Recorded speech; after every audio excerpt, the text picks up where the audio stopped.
Ukraine's President Volodymyr Zelensky has made a significant and strategically impactful announcement, declaring an immediate halt to sending Ukrainian troops abroad for Western training programs.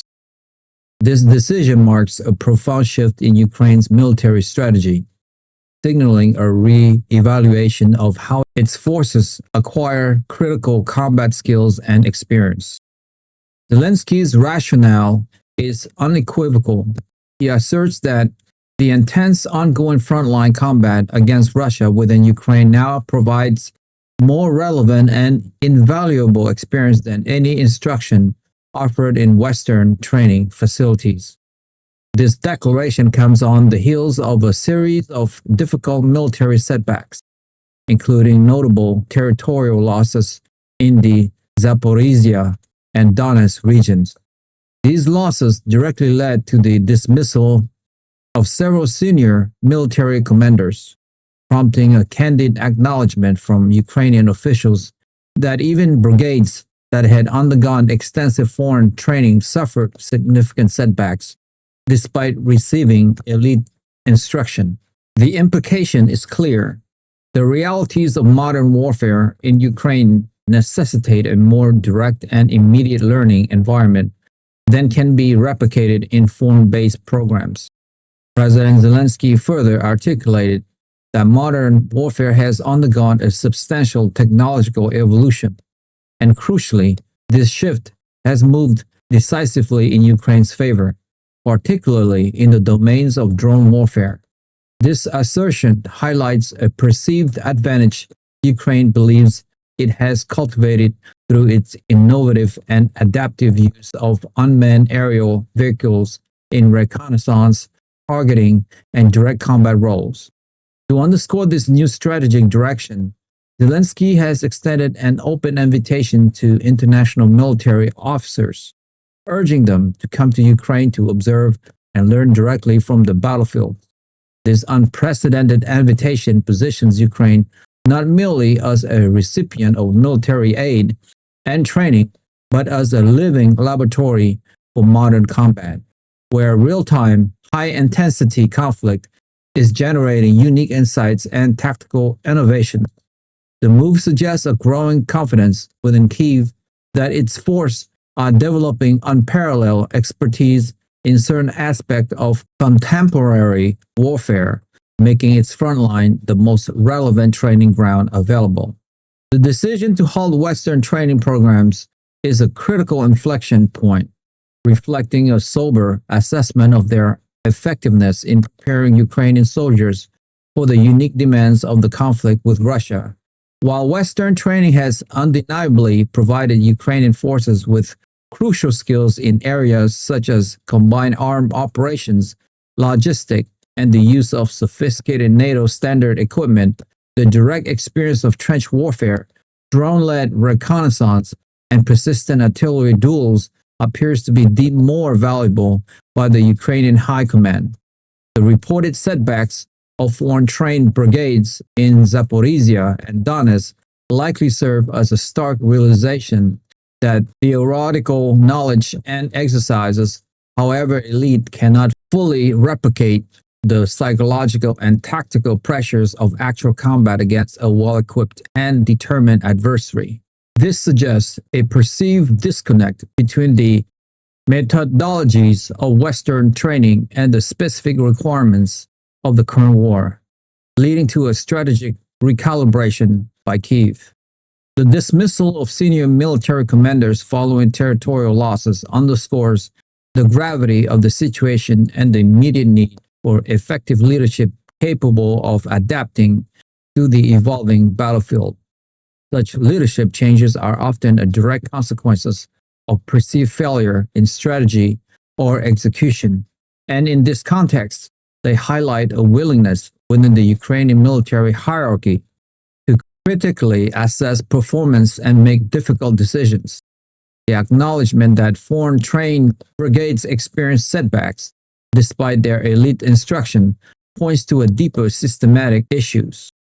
It suggests that while individual soldiers and units may have gained proficiency in Western tactics, These skills may not have translated into decisive advantage against the entrenched and adaptive Russian force. This could be due to a variety of factors, including differences in equipment, logistics, intelligence gathering, or simply the sheer scales and intensity of the fighting in specific sectors of the front. Zelensky's emphasis on the technological shift in modern warfare, particularly in drone warfare, as moving in Ukraine's favor is a bold claim. Ukraine has indeed demonstrated remarkable innovation in its use of various types of drones, from commercially available quadcopters adapted for reconnaissance and grenade drops to more advanced strike drones. This has allowed Ukrainian forces to achieve significant tactical advantages in areas such as target acquisition, artillery adjustment, and even direct attack on Russian personnel and equipment. The continuous adaptation and development of drone attack tactics, often driven by necessity and ingenuity on the battlefield, has created a unique ecosystem of drone-centric warfare. Zelensky's statement implies that Ukraine has not only mastered these technologies, but is also pioneering new doctrines that are providing highly effective, thus justifying the shift in training priorities to leverage these perceived advantage directly on the front lines. The invitation to international officers to observe and learn directly from Ukraine's battlefield is a testament to Kyiv's confidence in its operational innovation and its desire to share hard-won lessons with allies. This initiative positions Ukraine as a leader in certain aspects of modern combat, particularly in areas where traditional military doctrines may be lagging.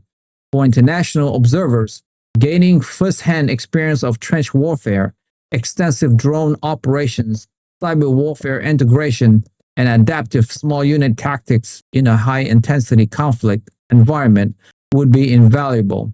It offers an unprecedented opportunity to study the complexities of contemporary warfare without direct participation, providing crucial insights that could shape military doctrines and training programs worldwide. This also serves a diplomatic purpose, reinforcing Ukraine's role as a vital partner in understanding and countering modern aggression and potentially securing continued international support.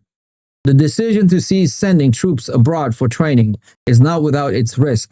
While frontline experience is invaluable, structured training programs in safe environments allow for systematic learning, experimentation with new tactics, and the integration of diverse military skills without the immediate pressure of combat.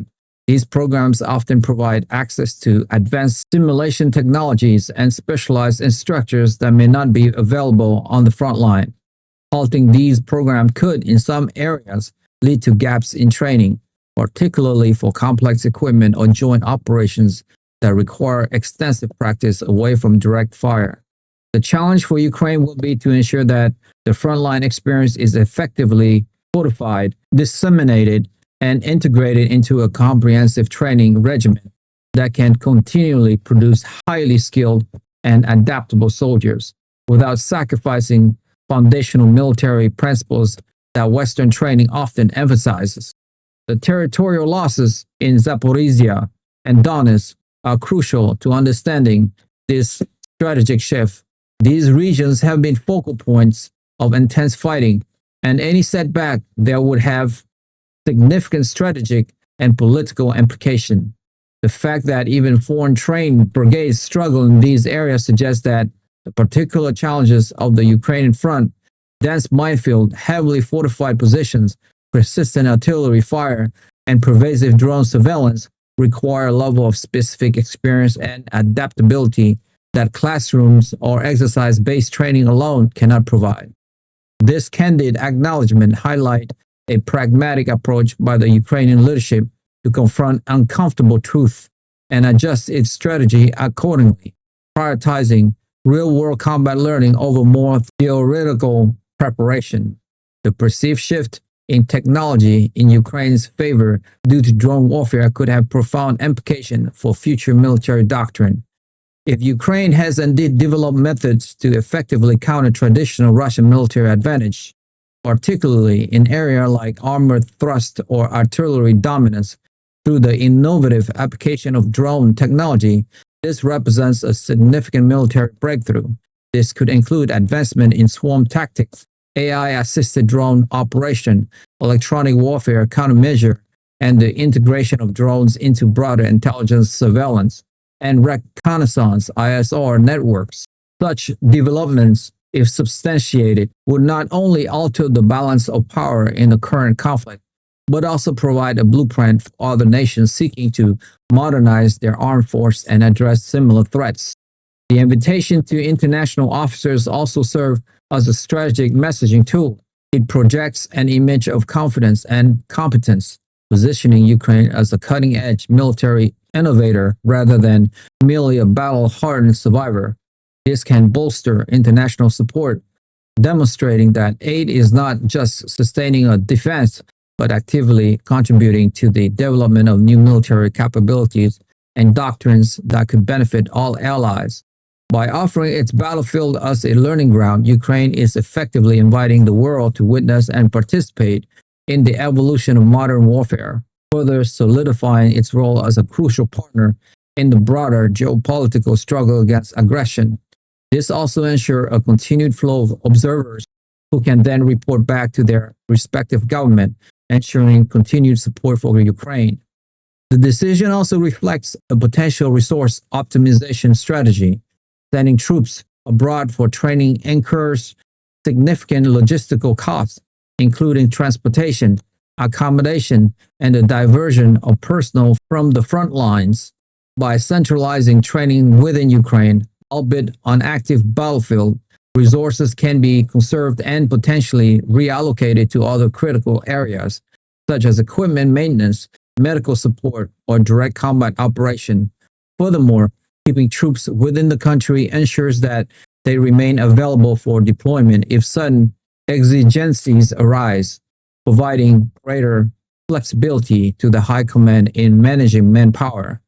This suggests a calculated move to maximize efficiency and responsiveness in a high-stake, resource-intensive conflict. The long-term implications of this shift for Ukraine's military development are substantial. While immediate frontline experience is critical, a comprehensive military force also requires structured professional military education, specialized technical training, and strategic level planning that often benefits from broader international perspective. Ukraine will need to develop robust internal mechanisms to formalize and institutionalize the lessons learned on the battlefield, ensuring that tactical innovations are shared, doctrines are updated, and new generations of soldiers receive comprehensive instructions. This will involve establishing new training centers, developing curricula based on real-world combat data, and ensuring that experienced combat veterans are integrated into instructional roles. The challenge will be to balance immediate combat readiness with the long-term needs of building a modern, professional army capable of sustained defense and deterrence.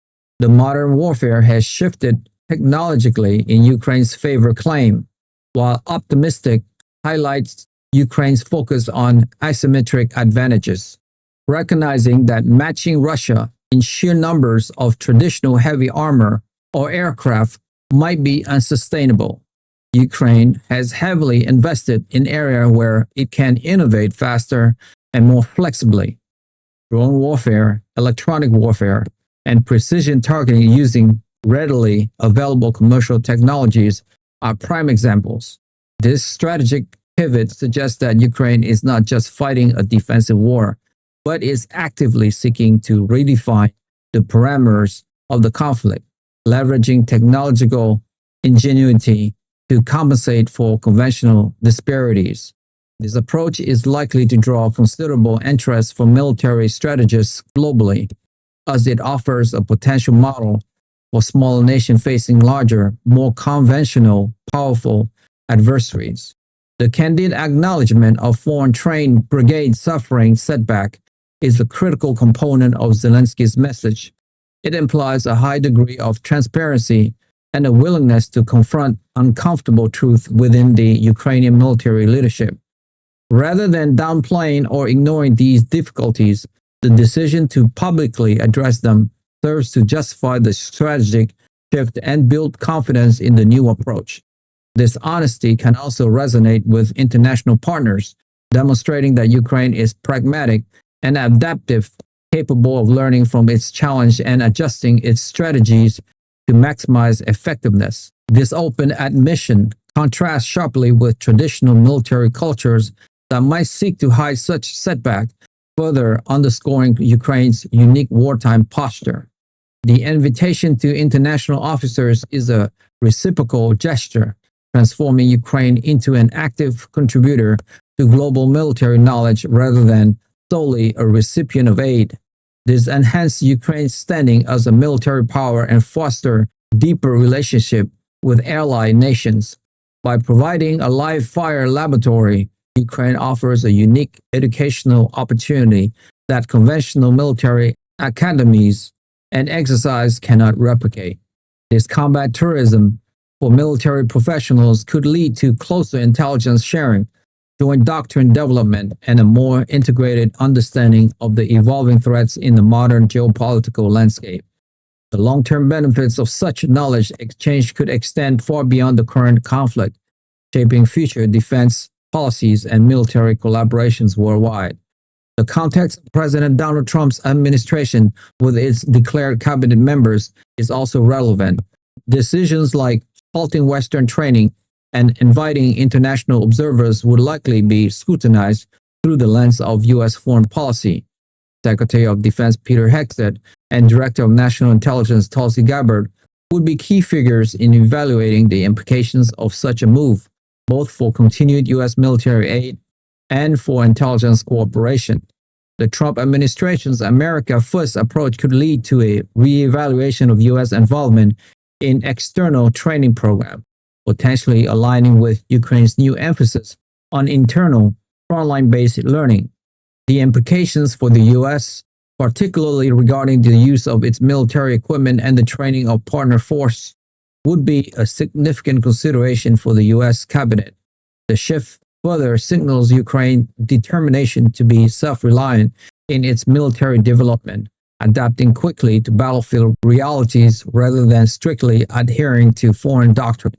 This is a testament to the resilience and resourcefulness of the Ukrainian armed force, who have been forced to innovate rapidly under extreme pressure. While Western support remains vital for equipment and financial aid, this move suggests a greater assertion of Ukrainian agency in defining its own military future. It's a declaration that Ukraine's military experience is now its greatest asset, a unique wellspring of knowledge forged in the fire of conflict. The decision to prioritize this internal direct learning over external program marks a pivotal moment in Ukraine's journey towards building a truly independent and highly effective fighting force, shaped by the unparalleled crucible of modern high-intensity warfare. If you made it this far, congratulations. You have unlocked the truth. I would like to ask you a question. President Zelensky's decision to halt Western training for Ukrainian troops, prioritizing frontline combat experience and highlighting Ukraine's drone warfare advantage, suggests a radical shift in military strategy. Do you believe this move will ultimately strengthen Ukraine's force by focusing on immediate, relevant combat skills? Or does it risk neglecting crucial, foundational training elements typically provided by Western allies? Drop a comment, like the video, and most importantly, subscribe. I'll see you in the next one.